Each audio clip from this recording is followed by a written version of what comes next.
नरेंद्र मोदी जी का अदानी के साथ क्या रिश्ता है? सवाल यह है, ये जो 20,000 करोड़ रुपए हैं, ये किसके हैं?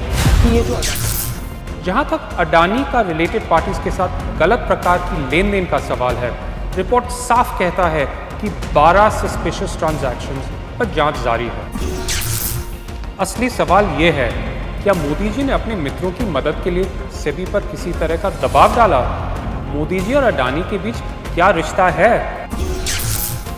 यही सवाल राहुल गांधी ने संसद में उठाया था, जिसके कारण मोदी सरकार ने साजिश रचकर उनकी सदस्यता खत्म करने का काम किया है। क्या फर्जी शेल कंपनियों ने किसी के बेनामी रुपये अडानी की कंपनियों में निवेश किए?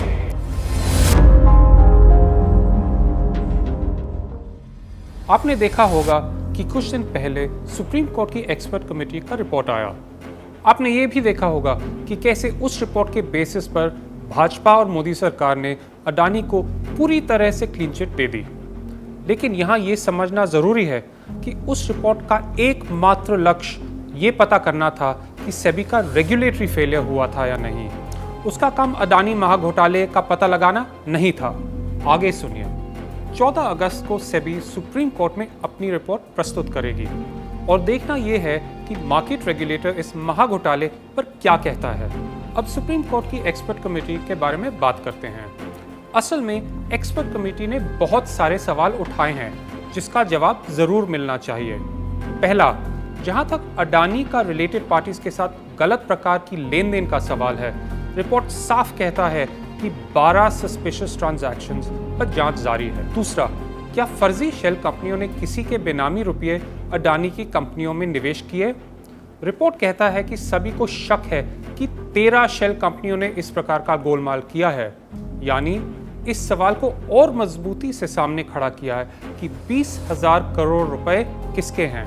आप ये सुन के हैरान होंगे कि रिपोर्ट के मुताबिक इस शक को अभी तक सेबी साबित क्यों नहीं कर पाई। 2018 के पहले एफपीआई रूल्स के सेक्शन 32(1)(f) के अनुसार विदेशी निवेशकों को अपने असली मालिक की घोषणा करनी पड़ती थी। याद रखिए, मोदी जी ने स्वयं 2015 में कहा, End safe havens for economic offenders, extradite money launderers and make the banking system more transparent. That was Prime Minister Modi's strong intervention at the G20 today. तो ऐसा क्यों है कि 31 दिसंबर 2018 को सेबी ने इस नियम को कमजोर किया और 21 अगस्त 2019 में पूरी तरह हटा दिया? आश्चर्य की बात यह है कि सारे डिटेल्स कमेटी की रिपोर्ट में लिखे हैं, लेकिन कुछ लोग अभी भी इसे क्लीन चिट बता रहे हैं।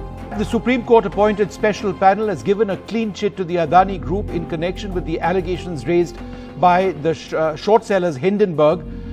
This report has now been made public. The Supreme Court panel has found no prima facie violation by the Adani Group. असली सवाल ये है, क्या मोदी जी ने अपने मित्रों की मदद के लिए सेबी पर किसी तरह का दबाव डाला? मोदी जी और अडानी के बीच क्या रिश्ता है? यही सवाल राहुल गांधी ने संसद में उठाया था, जिसके कारण मोदी सरकार ने साजिश रचकर उनकी सदस्यता खत्म करने का काम किया है। जब 7 फरवरी 2023 को राहुल जी ने लोकसभा में अडानी महाघोटाले पर एक भाषण दिया, उसी दिन लोकसभा स्पीकर ओम बिरला ने उसे एक्सपंज कर दिया और संसद के रिकॉर्ड से हटा दिया। और सबसे जरूरी सवाल, इनका हिंदुस्तान के प्रधानमंत्री के साथ क्या रिश्ता है और कैसा रिश्ता है? देश जानना चाहता है, तो देश जानना चाहता है। ये देखिए रिश्ता, ये देख लीजिए प्लीज पोस्टर माननीय सदस्य। आप क्रोनोलॉजी समझिए। भाजपा के विधायक पुर्णेश मोदी ने 2019 में राहुल जी के खिलाफ डेफेमेशन केस चलाया था और 2022 में स्वयं उसे स्टे करवाया। शायद उन्हें लगा था कि केस में कोई मेरिट नहीं है, लेकिन संसद के भाषण के ठीक 9 दिन बाद वो गुजरात हाईकोर्ट जाते हैं और अपना ही स्टे हटाने का रिक्वेस्ट करते हैं और जादू की तरह बिना किसी नए सबूत को पेश किए स्टे लिफ्ट हो जाता है और सेशंस कोर्ट केवल 5 हफ्ते बाद राहुल जी को 2 साल की सजा देता है, जो भारत में पहली बार दी गई और जिससे राहुल जी की सदस्यता खत्म हुई। अंत में 2 चीजें याद रखिए। पहले कि अडानी ग्रुप को कोई क्लीन चिट नहीं मिला है, हालांकि भाजपा के प्रवक्ता और समर्थक भगवान जाने क्यों उसे दिन रात क्लीन चिट देने में लगे रहते हैं। दूसरी बात है कि सेबी की जांच 3 स्पष्ट बाजारी विषयों पर है: बेनामी निवेश, रिलेटेड पार्टीज के साथ लेन देन और प्राइस मैनिपुलेशन। लेकिन मोदानी महाघोटाले का इशू बहुत बड़ा है, जैसे कि हमने हम अडानी है कौन श्रृंखला से आपको समझाने की कोशिश की है। अडानी की बढ़ती मोनोपोलीज से महंगाई कैसे बढ़ रही है, जबकि निजी म्यूचुअल फंड्स अडानी से मोस्टली दूर रहे। एसबीआई और एलआईसी को किसने अडानी में निवेश करने या लोन देने को मजबूर किया था? नीति आयोग और फाइनेंस मिनिस्ट्री की सलाह के बावजूद 6 में से 6 एयरपोर्ट अडानी को किसने दिलवाए? मोदी जी श्रीलंका और बांग्लादेश जैसे देशों में अडानी के चीफ सेल्समैन कब से बन गए? इन सवालों का जवाब सुप्रीम कोर्ट से नहीं, सिर्फ और सिर्फ जेपीसी से मिलेगा। इनकी मांग न केवल कांग्रेस पार्टी बल्कि पूरे विपक्ष ने की है और नई संसद में भी करते रहेंगे। और मोदी सरकार और भाजपा को हम सिर्फ इतना ही कहेंगे कि सुप्रीम कोर्ट की रिपोर्ट को गलत तरह से प्रस्तुत ना करें।